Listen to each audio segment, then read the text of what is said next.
যোহন লিখিত সুসমাচার। পিতাকে ধন্যবাদ, প্রভু যিশুকে ধন্যবাদ। ঈশ্বরের বাক্য, যিশুর মহত্ব ও অবতার। আদিতে বাক্য ছিল এবং বাক্য ঈশ্বরের কাছে ছিলেন এবং বাক্য ঈশ্বর ছিলেন। তিনি আদিতে ঈশ্বরের কাছেই ছিলেন।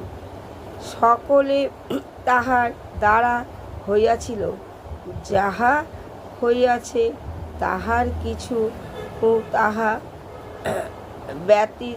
ব্যতিরেকে হয় নাই। তাহার মধ্যে জীবন ছিল এবং সেই জীবন মনুষ্যগণের জ্যোতি ছিল, আর সেই জ্যোতি অন্ধকারের মধ্যে দীপ্তি দিয়েছিল, আর অন্ধকার তাহার গ্রহণ করিল না।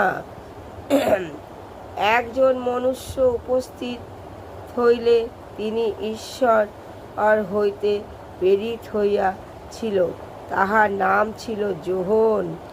আমেন। 7 পর্ব অবধি পড়লাম। এই কথার অর্থ কি? আদিতে বাক্য ছিল, মানে আদিতে বাক্য মানে এই বাক্যর কথা ছিল, বাইবেলের কথা ছিল। আদিতে বাক্য ছিল, বাক্যতে ছিল ঈশ্বর, বাক্যতেই ঈশ্বর ছিল। মানে এই বাইবেলের মধ্যে যে বাক্য লেখা আছে সেই বাক্য আদিতেও ছিল, এখনও আছে। আর এই বাক্য যে পড়বে সেই ঈশ্বরের দেখা পাবে। আদিতে বাক্য ছিল, এখনও বাক্য আছে এবং সেই বাক্যের মধ্যে ঈশ্বর আছে। তাই বলছেন আদিতে বাক্য ছিল, এখনও বাক্য আছে, ঈশ্বরের কাছে ছিলেন। বাক্য ঈশ্বরের কাছে ছিল এবং বাক্য ঈশ্বরই ছিলেন। হ্যাঁ, আদিতেও বাক্য ছিল, বাক্য ঈশ্বরের কাছে ছিলেন এবং বাক্য ঈশ্বর ছিল। এই কথার হচ্ছে এইটা।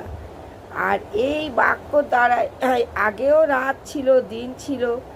যে মানুষ বিশ্বাস করত যে ঈশ্বরকে, সেই সব কিছু পেত। এবং একজন মানুষ এলেন যে তার নাম হলো যোহন। তিনি এই জ্যোতিকে বিশ্বাস করেছিলেন, তাই তিনি মানে প্রভুর ভাবমূর্তি পেয়েছিল, ঈশ্বরকে পেয়েছিল। প্রভু যিশু হচ্ছে পিতার পুত্র, সে এখনও ঈশ্বরের বাম দিকে বসে আছে। মানে পিতা হচ্ছে স্বয়ং ঈশ্বর, তার পুত্র প্রভু যিশু, সে এসেছিলেন আমাদের প্রত্যেকটা মানুষের পাপ খণ্ডন করতে, এবং সেই পাপ